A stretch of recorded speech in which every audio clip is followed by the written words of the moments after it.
Hi there. This call is automatically recording as usual.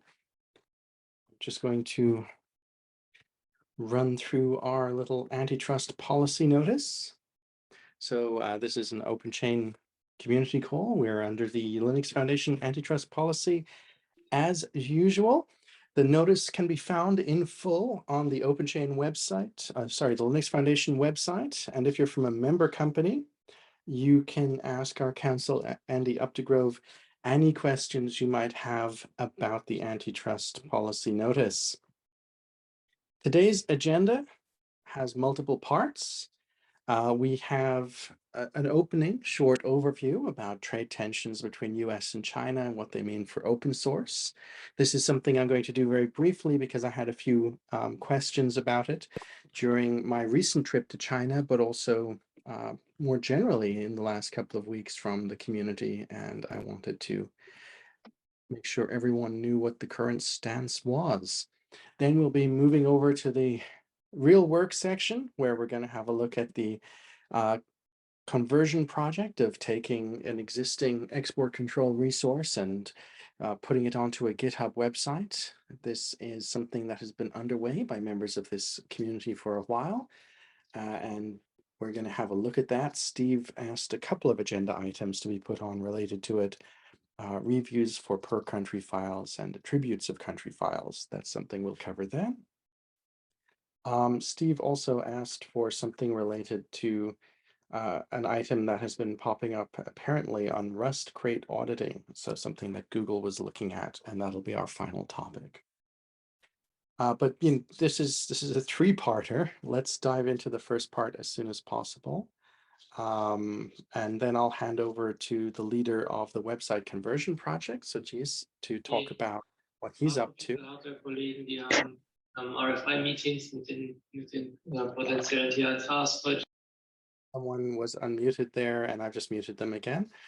So I'm going to hand over to the lead on the website conversion project to do the second section, and I'll hand over to Steve to lead the section on the audits that he's interested in. So the first item then is the informal overview of what the US-China trade tensions mean for open source right now. In short, not much. So the tensions between the US and China are impacting certain categories of technology transfer and in particular products. On the open source domain, we have not had issues related to sharing around our projects. It's something that was previously communicated by the Linux Foundation, but I think is just worth reiterating that the trade tensions between the US and China are not impacting the ability to collaborate on the open source projects in our ecosystem. That's why we're able to continue working as normal, and we should keep that in mind as we address the parameters for what we're doing. Okay, so just in case anyone has hesitations about that particular issue, at this juncture, there's no reason for that. There has been no negative impact on open source collaboration. There's no impact on the OpenChain project, and there's no impact on stuff like this group. That's a very short and sweet overview, but it had come up and I wanted to address it. As a side note to this, by the way, in China, I had a chance to meet a lot of the companies doing a huge amount of internal open source. Companies like Huawei, ByteDance, they're behind TikTok. Companies like Tencent and so many others developing immense amounts of open source, but also running so many open source projects in China. In the last week, I was in Shanghai, Beijing, and Shenzhen, and the appetite for collaboration is immense. So we're looking at a situation where our friends in different parts of the world are busy on open source, and our job is just to make sure that there are bridges so that we can communicate with each other across national borders and across languages.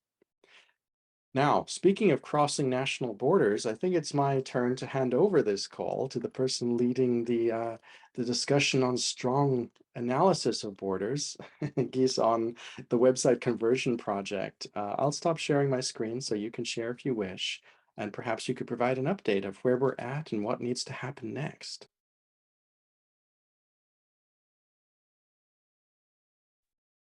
just so you know, you're currently muted. There's auto mute on this room.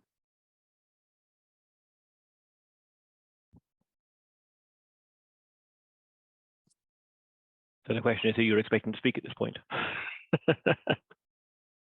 So who's to speak? Stephen, Okay. who's been doing a lot of the work, or me, who's more or less created the initial version of the site?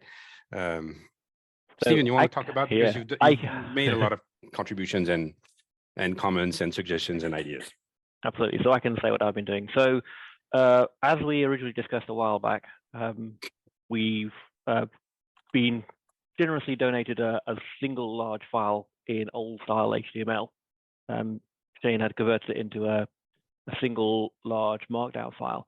I've taken that and I've broken it up into individual files, one for each country, plus the different organizations such as Wassenaar and EU and so on. And so they've all been committed on a branch, which I think has been merged now. I'm not sure. I've gone through each of those files again with a minor bit of updating to improve the formatting, clean things up a bit so that they read a bit better. What I have not done yet is made any changes in terms of the actual content of the files, legally speaking, in terms of how they interpret the different laws in each country. And that's something we do need to get going at some point. I've tried to engage with the legal department here at Analog Devices to encourage them to start taking a look at files to see where they can update it. Haven't had any success yet. The response was basically, yes, that sounds great, perfect. How about I do this instead? Which was not really what I was looking for, but that's the way legal departments sometimes work. So we do have individual files where we can start doing pull requests on each file. Some of the changes I've also made is I've added Bert Jap's copyright to each one. I've also added a portion to copyright Analog Devices because I've been making changes to them. There is a question about how much copyright retains as we keep on making modifications to them. But I think Bert Jap's copyright retains the same way. Sort of changes we probably want to do is, to begin with, make sure that the list of countries is actually correct now, because the world's moved on politically speaking, and there are probably countries missing that are new since Bert started, and maybe change name, etc. Maybe an organization's different. But I don't know whether we could start trying to get individual volunteers to take a look at particular files and start editing them. But that's where I'm at right now. And I'd like to add to Stephen. So right now we on the crypto law survey, we don't have any specific issues open. All pull requests have been merged, so it's in a state that is now open for accessing and participating.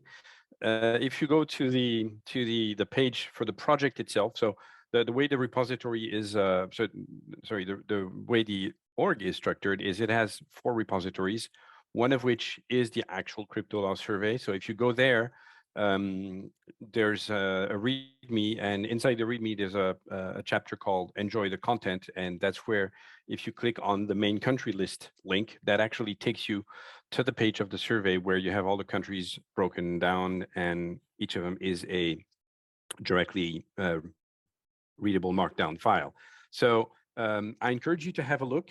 For everybody who is in one of the countries mentioned, if you have some visibility on what the crypto laws are in your country, please have a look. Don't hesitate to make a pull request if you feel something needs to be updated, changed, or whatever, or added. That would help us. For some of the more exotic countries, it's going to take some searching and looking. And ideally, if one of us had in their organization a legal person that has some involvement in this, that would actually be a great help. There's a lot of work that has been put into putting this together. Unfortunately, it also means a lot of work into checking every single entry and making sure they're updated.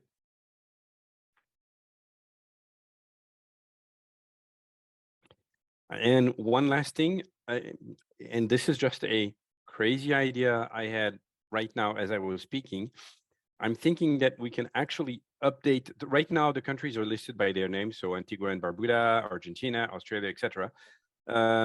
Maybe at some point when we start updating the countries, we can add after the name of the country between brackets something like the date of the latest update, for example, which would help us keep track of where we are. I'm not sure that's a good idea because the file name would change each commit, wouldn't it?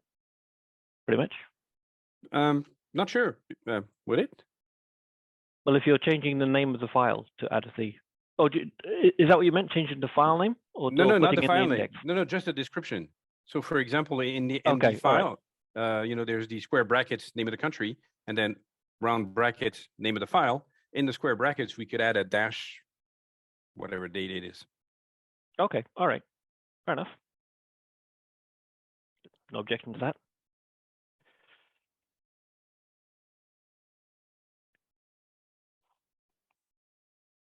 The other thing I did do with each of the files was I added, I think, an SPDX identifier for the CC share alike 40, CC by share alike 40, which I think is what we agreed with Bert. What? Sorry, you said? I didn't hear. I added an SPDX identifier to each of the files as well. Okay. For the license that we'd agreed. Yeah, SPDX license identifier via CC BYSA4. Which probably we could have in every of the file. Well, we have a license file for the whole project. So normally, if you have a license file, I imagine it implies that everything underneath is licensed under the same license. Generally, but given this is a share alike as well, I thought it's a good idea to have it in each file too. For each file, agreed. Yeah. So we probably need to add it at the bottom of the README file as well. Is it not in there? Nope, it's not in the readme.md file in the crypto law survey. Ah, I thought it was. Do you want to add it? Yeah, we should. Yeah. Probably needs to be added at the end for the README file, actually. Okay.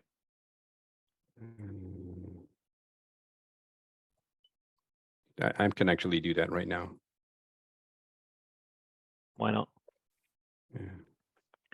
Meanwhile, does anybody else have any comments or questions on what's been done so far? No, this is Julian speaking. Can you guys hear me? Yep, we can.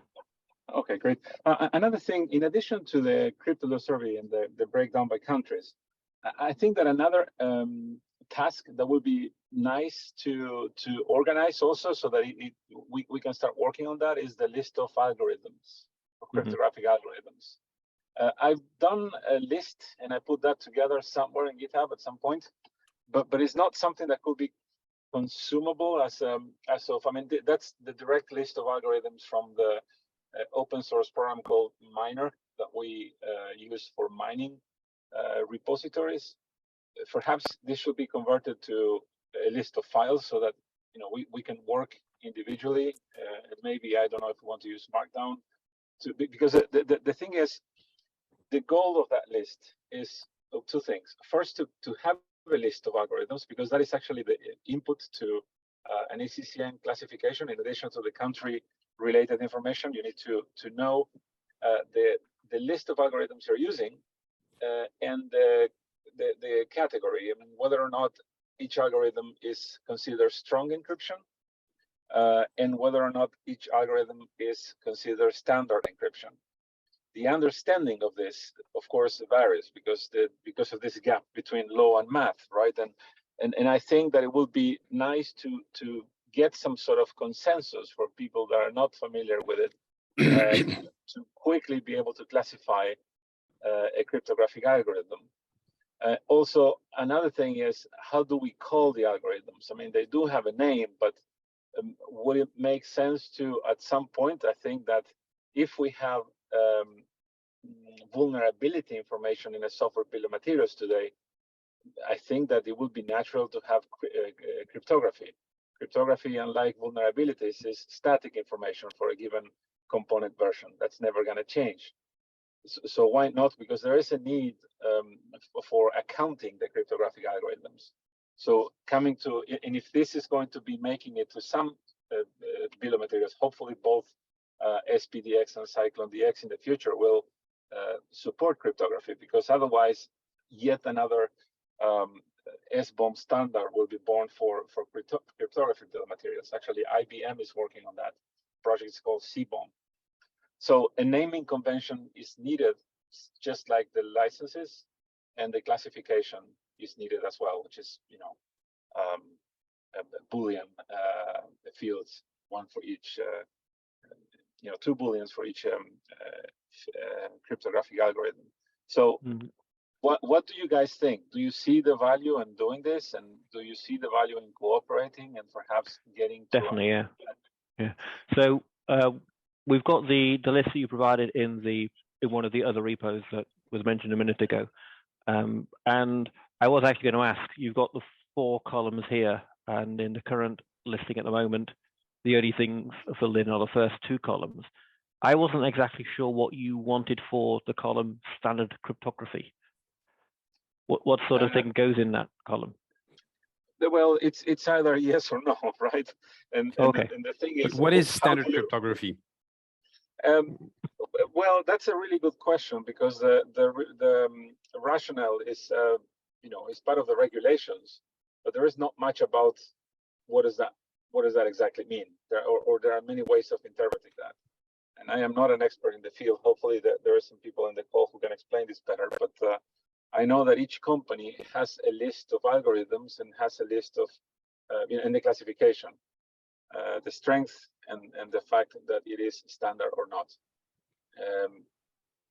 I don't know if there is anyone in the call who can provide a little bit more input on that. Otherwise, I can actually maybe ask for some guidance from our colleagues, my ex-colleagues from Ericsson, and maybe see if there is anything that could be shared in that regard. But I know that is the actual input that is required.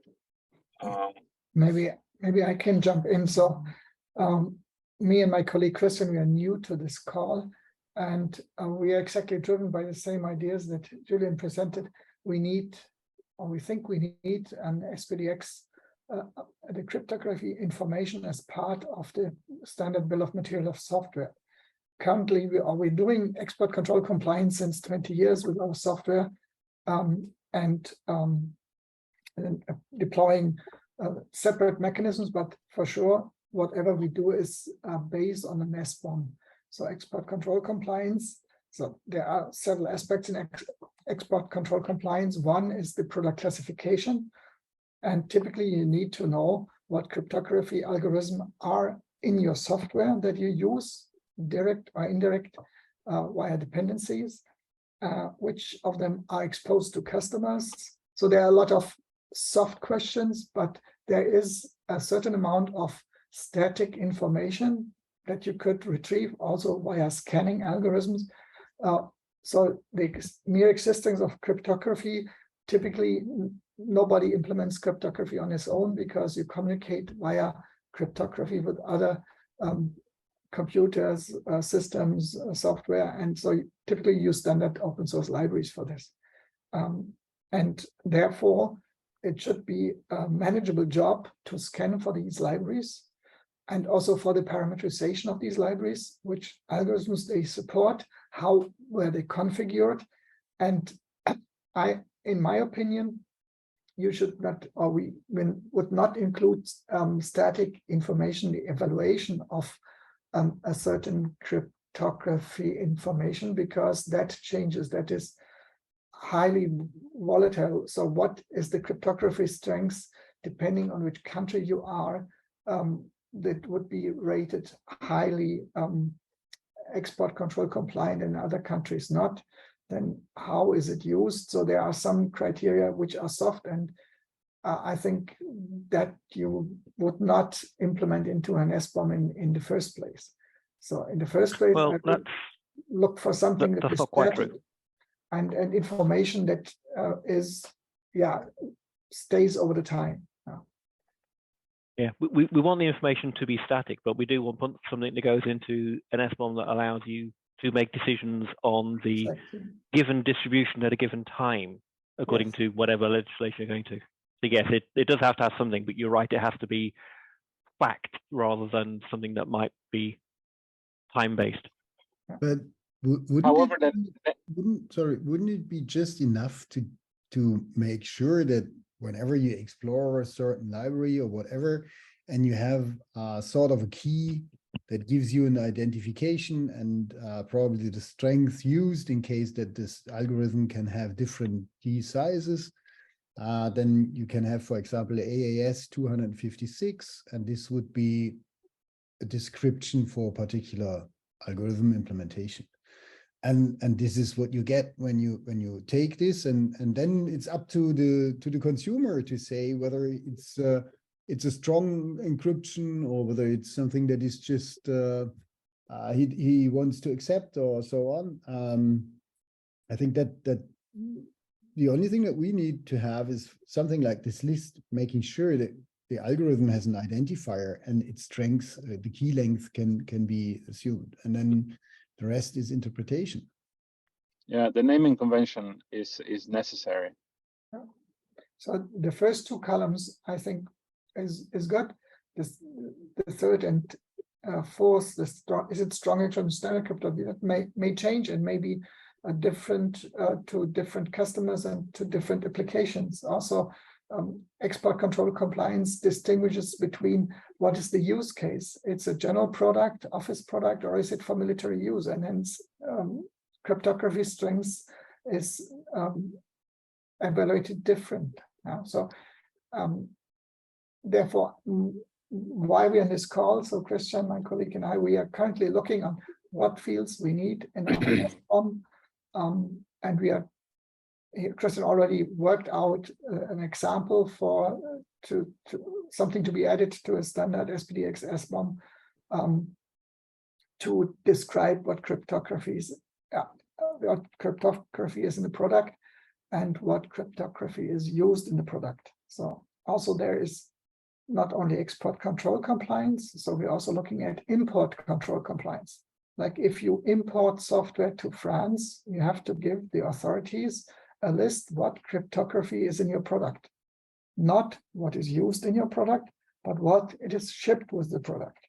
It's a bit different view to the export control view. Yeah. So the basis is you need to identify the packages that provide cryptography, and then identify what cryptography may be used or what is it capable for. And then you can do already a good amount of the required paperwork. And then the export control compliance, there's some additional manual work, of course, on top. Interesting to know about the import control, which is another use case. And then there is yet another use case, which has nothing to do with trade compliance, which is the quantum safety. I mean, being able to evaluate and determine if a product is quantum safe. This is a raising concern, and that is actually what is powering the IBM project called CBOM. So that's yet another use case for this. Interesting. And I was actually going to say this specifically, that we should consider adding a field that says is quantum safe or not. I think it would really make a lot of sense, actually. And I've actually been involved in a quantum safe security because before working for Wipro, I was working at ID Quantique, which does quantum key distribution solutions, and we actually created the Cloud Security Alliance's quantum safe security working group. I created that a bunch of years back. I'm not that much involved anymore, but still kind of, lurking there. So I think this would be interesting, and I'm pretty sure we could get some participation from the working group if we had a call in there that says, is quantum safe? Yes, no. That actually makes you wonder if the name export control workgroup is Isn't it too specific?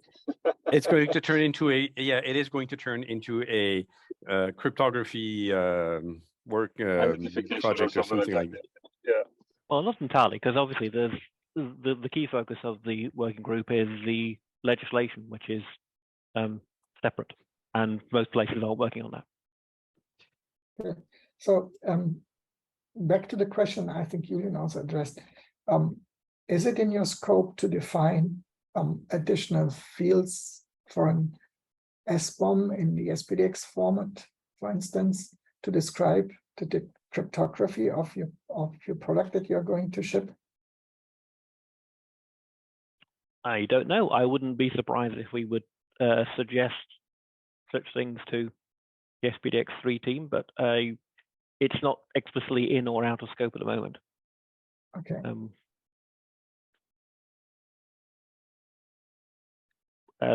Mainly the charter of the working group is to see how we can help improve trust in the supply chain. That's what OpenChain is about.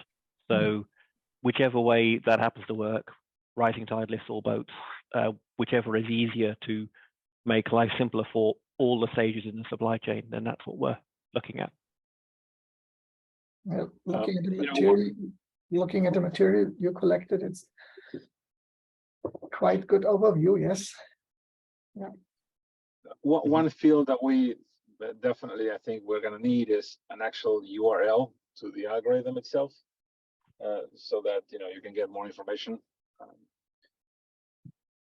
Yeah. Well, that's where possibly the standard column, standard encryption column might be appropriate, as in this is reference to where you can find information and list of standards that might include the algorithm, rather than just saying standard encryption. I don't know. Right. Yeah.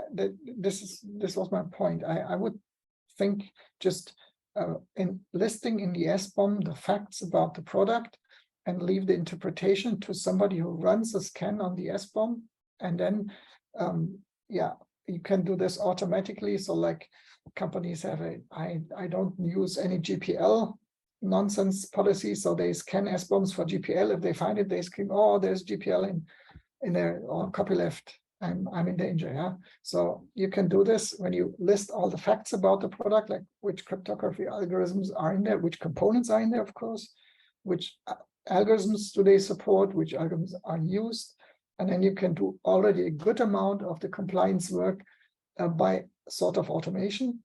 But as you know, if you have gone through all this legislation, there is still some, it's not fully automatable export control compliance, but you can do already a good amount of the work automatically. Perhaps it could be turned into something similar to what Osado does with open source licenses. The breakdown and generation of metadata based on a number of factors. In this case, indicating, things that will lead you to make your own classification based on your local regulations and company regulations as well. So something like that. So I think it would be good to have an agreement on what fields to add to an SPDX SBOM to describe the cryptography, and as previously said from you already, to like having a SPDX identifier for the list of license, have an SPDX identifier of the crypto algorithms and their capabilities and configurations. Yes, that's one of the things that we've talked about in previous calls.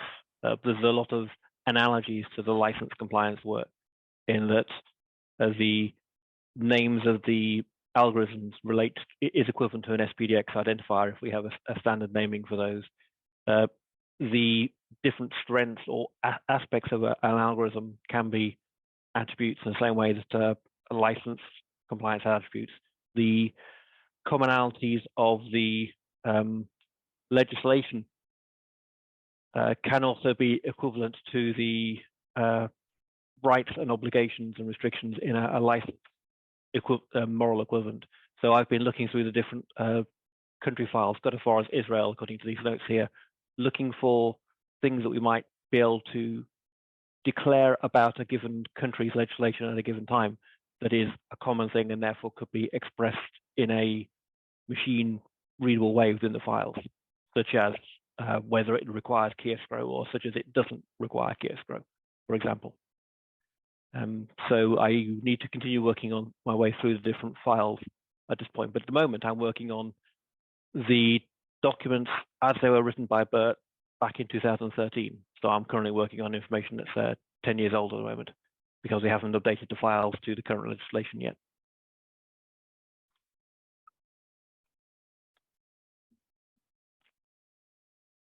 So that covers one of the other items I was going to talk about today in commonalities of different countries and their legislation. I'm just writing down things that occur to me as I go through each file.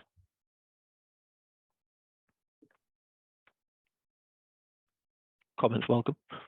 Or if I just killed the conversation again.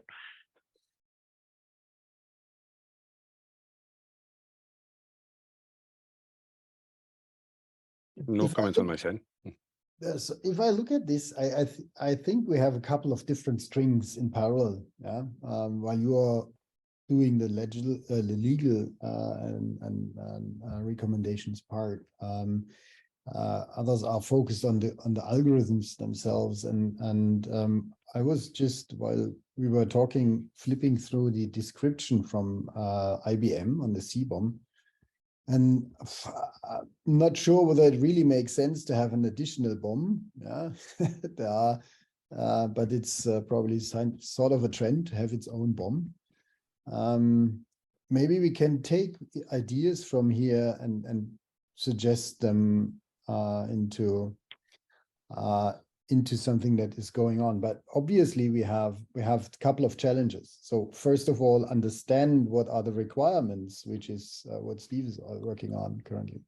Then we have the second thing, which is describe what we find and have a common form so that we can exchange information about what we find. And the third then probably would be give advice on how to judge or handle this. So for example, if there's a group of people, say this one or another one, that is saying, okay, due to our understanding, an algorithm that probably is most likely to be not quantum safe and currently already almost hacked a couple of times is not really secure, and therefore cannot be understood as strong, could be kind of a suggestion how to handle or how to interpret this for companies. Whether, for example, IS 128 is still seen to be strong. Yeah. So I maybe we can try to set these three different aspects as kind of work streams and have therefore then different focus. I wasn't quite sure you meant by the third work stream. Could you explain again, please? The first was the legal and export. So what is that is controlled? What is regulation demanding and asking? So this is what we got from these country lists and so on. The second thing would be then to focus on the descriptions, how to exchange the data that we found. How do we put this down? For example, using something like the CBOM or whatever kind of thing, kind of standardized definition for these algorithms, what is required as metadata to make this able to handle. And the third, an interpretation, whether a particular algorithm, given it is identified, is now something that is critical or strong or actually weak, so that we have a kind of a description or at least a method on how we can people help to judge this. Because myself, I'm not the crypto expert. I would not necessarily know whether a blowfish is something that is very strong or whether it's already hacked. Yeah. So that's why I do think that these might be three different work streams that we can start to develop.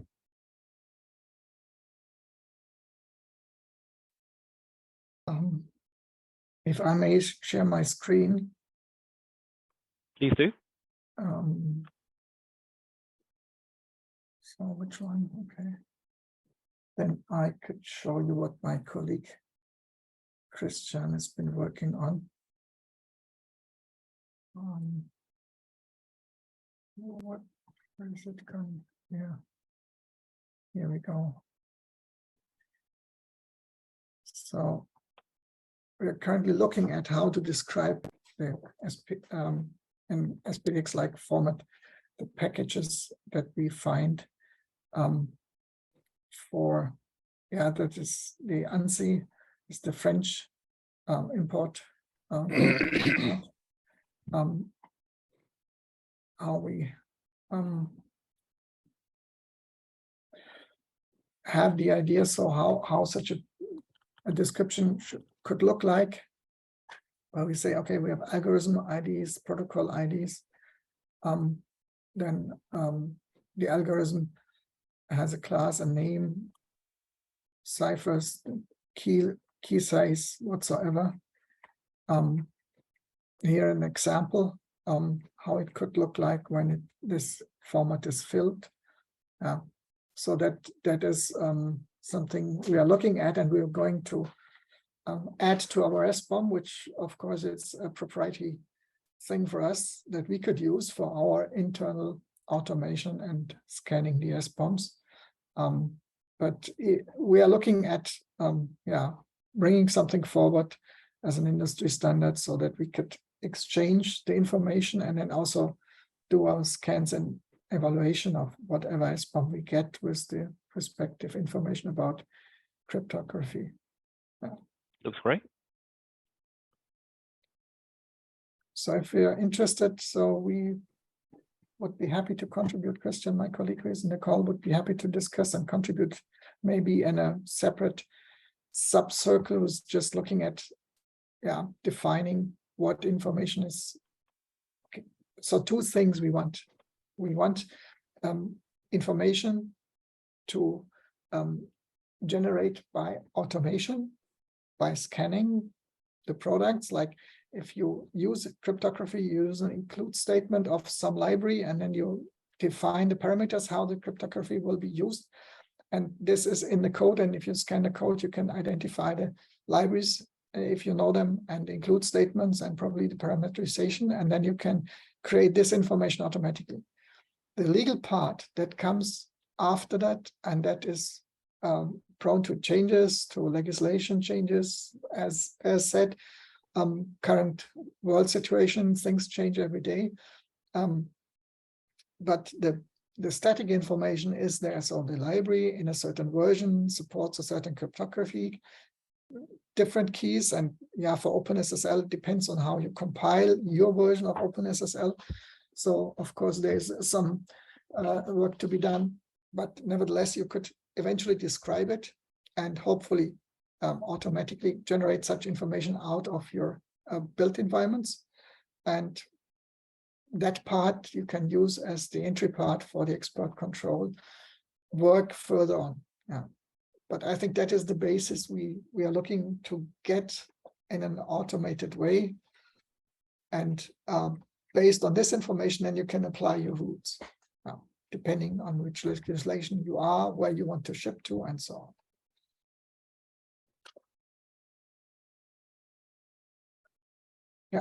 That Looks were good. my 5 cents. Yeah, great. Looking through what you've done, it would probably be really cool to also have a short look into what the guys from IBM did. They have two things that I did not see, but I was just a short look at. Christian, you will know in detail. For example, the variance of the algorithm might also be of interest. That's what I saw that they have included. Yeah, I'm happy to join, work on that. So feel free to reach out.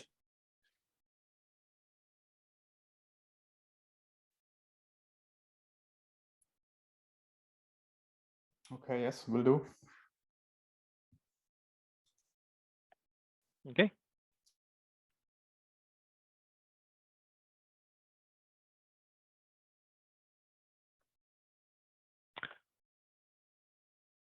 Have we sort of covered those items? I think we have. Okay. In which case, the other thing I was going to talk about, I shall share my screen again, hang on. There was this blog post that was posted recently, back in May, talking about how organizations like Google, Mozilla, etc., are doing audits on Rust crates and sharing those in GitHub repos, supply chain repos. What I thought was interesting was, I hope you can read this, so you can make it a little bit bigger.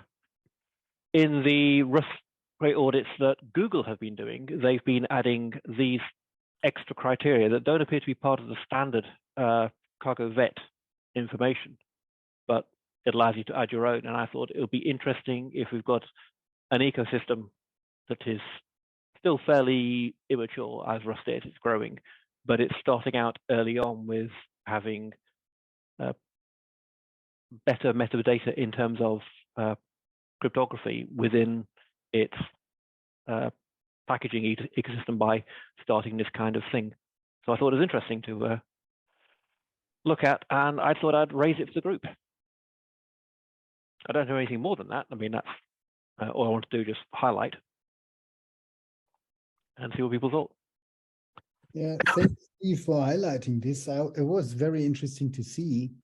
But when I was looking into it, I got the impression that's a sort of a audit framework thing that they have thought for themselves. But it's still based on the judgment of the auditor, as far as I got the impression from reading through it. But maybe it would make sense to have a discussion with one of them so that we get more insights about it, what the correct aim is, and how they want to really ensure that this happens and or is put into practice at their place. I mean, yes, it's based on an auditor's interpretation, but then again, so it's clearly defined.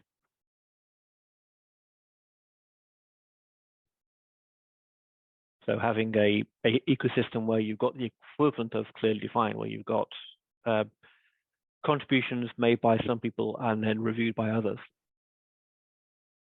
I think that's valid. Brings me a little bit into the direction of clearly defined, yeah.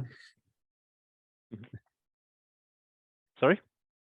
It reminds me a little bit in this direction of clearly defined. And here we again are sitting in front of a huge pile of work and more or less a lot of consumers, but few who want to contribute. Yeah, I'm not sure. Mm-hmm. Yep. Which is fair enough.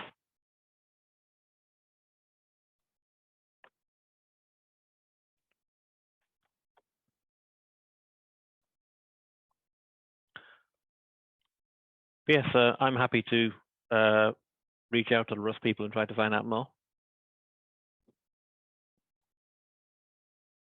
Well, more specifically, contact the authors of the article, because I looked at the other people who were. If you go to the CargoVet repo, there's a book describing how it works and how to use it, and that includes descriptions on adding your own custom criteria, which is what Google have done. And it mentions having several different collaborating repositories of supply chain information. Google is one, Microsoft's another, Mozilla was another, and I forget who the third one was. Bitware Alliance, something like that. But I could find Mozilla's and Google's repositories, but not the others. I don't know whether they actually have them or not. I can chase up.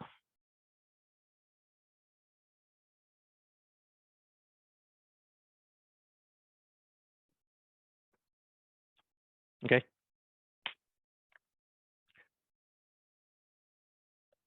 One question I did have, which is a general admin question, it might be better for the mailing list, but I've been trying to, like I said, I've been trying to get one of my legal folks from our export compliance team along to one of these calls. Unfortunately, he's based in the US, and therefore this time zone doesn't work for him. I was wondering what the options were for calls in a different time zone. I can also see whether I can get one of the European-based trade compliance team members along instead.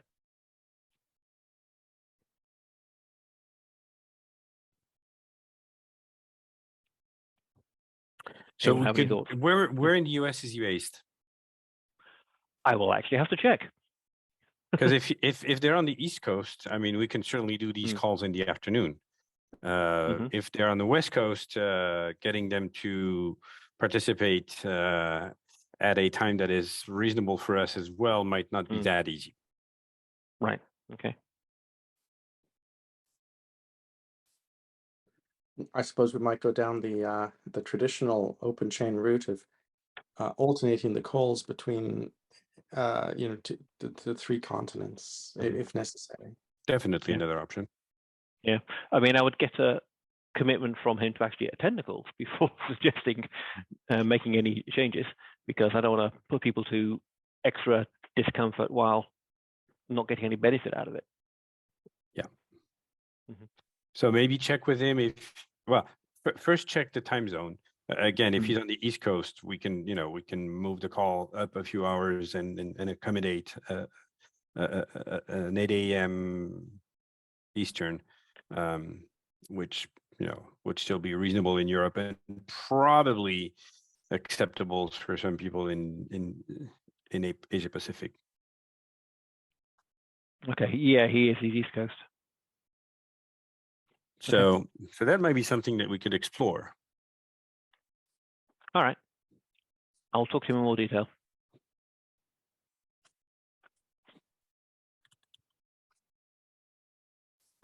Right, brilliant. Fantastic meeting, tons and tons covered.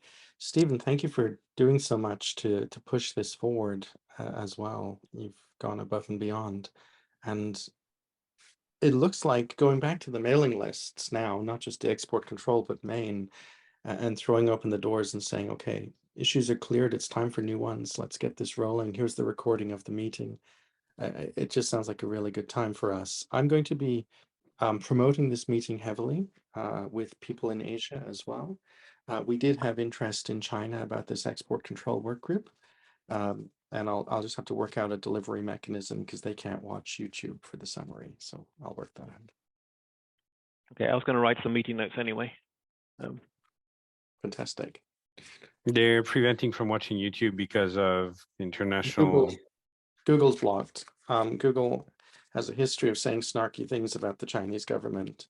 So Google has been blocked for the last, I don't know, 12 years or something. So it's the YouTube work, because there's alternative sites that can actually stream YouTube videos without going to a YouTube interface. Might be interesting to explore. I think the best thing would be to have someone joining the group in China and having them replicating the content in their local network, because it's so much easier, when you are there. And Shane and I went through this last week. Julian. You have to. I mean, there is a local version of everything, right? And yes, just like we have WhatsApp, they have WeChat, and everything has a local alternative, and those are very popular sites, and that's what people use on a daily basis. So maybe just having someone replicating it will be easier rather than having them trying to use a Western tool, which might work today and might not work tomorrow. Yep, and I do have an offer, which just involves doing a big data transfer now, which is essentially someone from a company called Segment Fault offered to re-upload all of our community videos onto Bilibili, one of their local YouTube equivalents.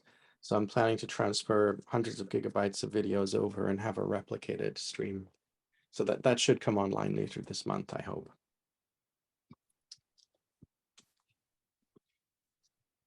Cool. Now, Stephen, where will be the meeting notes? Where can I get the meeting notes from? I'll send them to the mailing list, the working group mailing list. Okay, thank you. Once I've written them. Thank you, Steve. Well, I Okay, suppose of I should course. stick them into the GitHub repos. That'd be a sensible thing to do, wouldn't it? Yeah. I think I suggested doing that for other OpenChain groups ages ago, and nothing came of it. I think we forgot about it. The truth behind every conspiracy theory in the world is that something got dropped somewhere. That's Yep. exactly what happened here. Yeah, no, that'd be brilliant. Yeah, that'd be great. And I actually created a repo which is being used to house the slides from the main working group since we started working on editing the new standards version. So if you're interested, I can send along a link to that repo.